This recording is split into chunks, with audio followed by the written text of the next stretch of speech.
Molewa, a lot of dignitaries from the governing party at her house this evening, and our reporter Patricia Fisaki is there, due now to speak to Bathabile Dlamini, the president of the ANC Women's League. Patricia.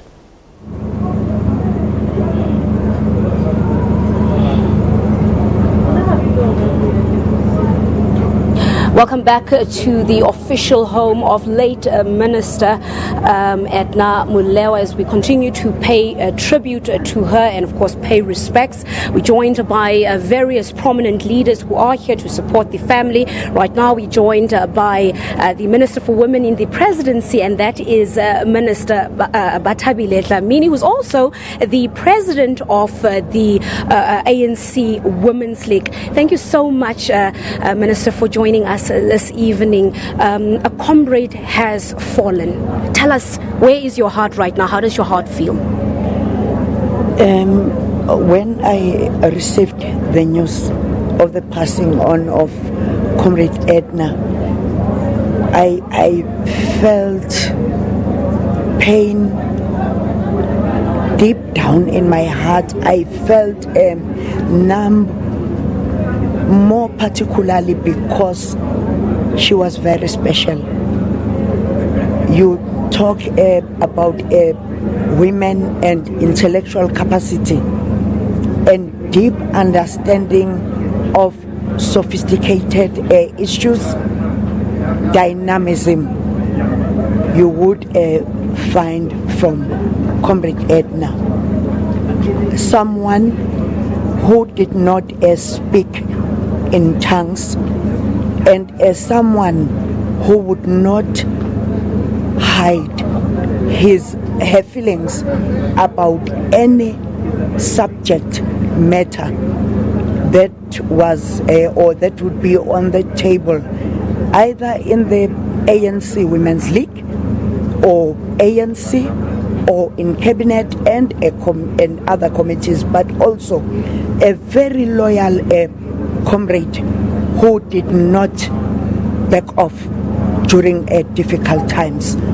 I worked with her when she was premier in the Northwest, when it was difficult, and I saw someone with unbelievable strength, someone who did not compromise her beliefs of working with people. Apart from the great credentials that she has in the role she played within the labor sector, late Minister Molewa is also known for how she championed the rights of women, especially gender equality within the workplace. She really played a pivotal role as far as that is concerned. Yes, she did.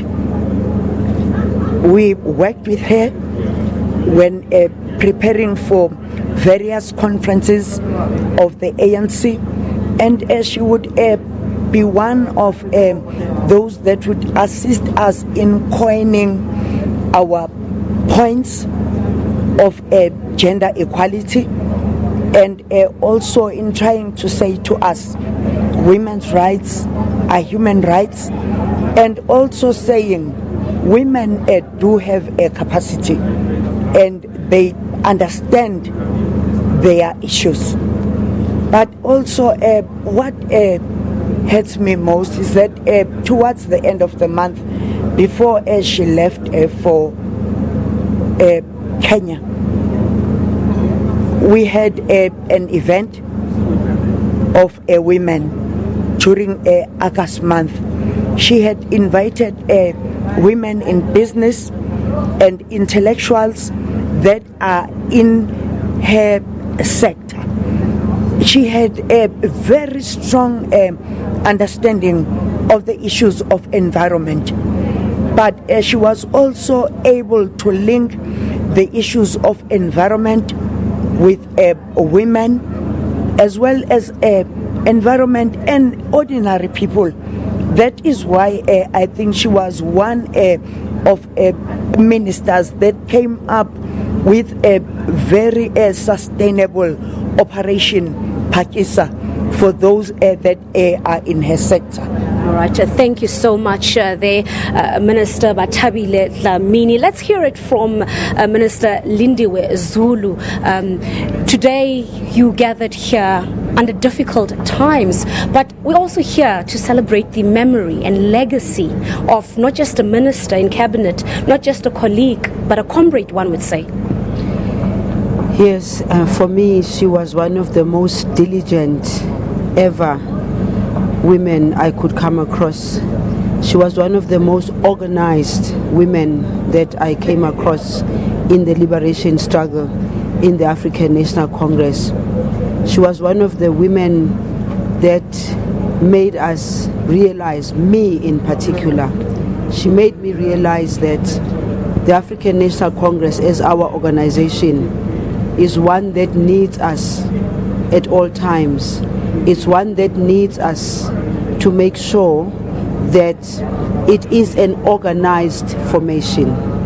Why I say that is simply because Usis Edna, as I always used to call her, if there is something that needs to be done, she would want it to be done orderly. She would want the documents to be proper. She would want each and every T to be crossed and every I to be dotted. Those are the things that I learned from her. And by the way, I took over from her as the chairperson of the International Relations subcommittee of the ANC, and I think many people kind of like didn't know that that's what she did. She was the chairperson of the ANC National Executive Committee on International Relations. The day that she was handing over, she almost frog marched me to a meeting, and when I got to the meeting, all the files were in order, and she took her time to take me through the issues, take me through what she had done in preparation. And you could see, you could tell that that file had her, she had worked on that file. She didn't take it for granted that I also know international relations. She needed to hand over to me in the most formal, in the most professional. If there's one thing about Sis Edna, was professionalism. She hated clumsiness in work.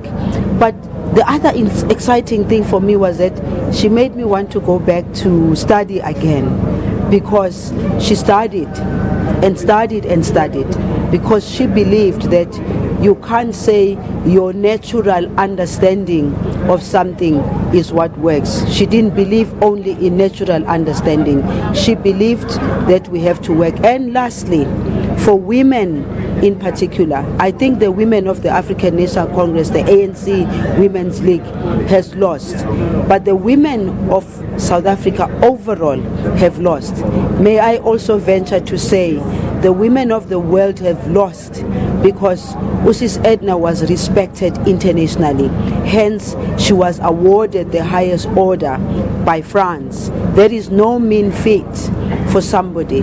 So I think the message that I would like to say, particularly to the younger generation, pick up that spear, pick up the work that she has done, make sure that you carry the work that she started, because she was never doing it for herself.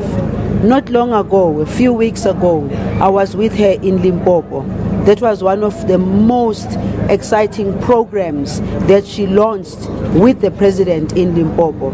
And she, together with myself, we presented to the people programs that Sis Edna had been working on for a very long time as a minister. So for me, I'm still finding it a little bit difficult to be talking about celebrating and all that. I'm still trying to sink it into my head that I'm not going to have her insisting speaking Setswana to me when I don't really understand that much, and she keeps on saying you will have to learn it. So she's gone, yes, but I don't think she will ever leave our minds, because she is an indelible ink in as far as I am concerned. Thank you so much, Minister Lindiwe Zulu. They're just sharing her memories. And I think one of the things that really stand out, what she said, is that the late minister was a global figure in the eyes of many women across the world. She was really held in high regard. Let's hear it now from the ANC spokesperson.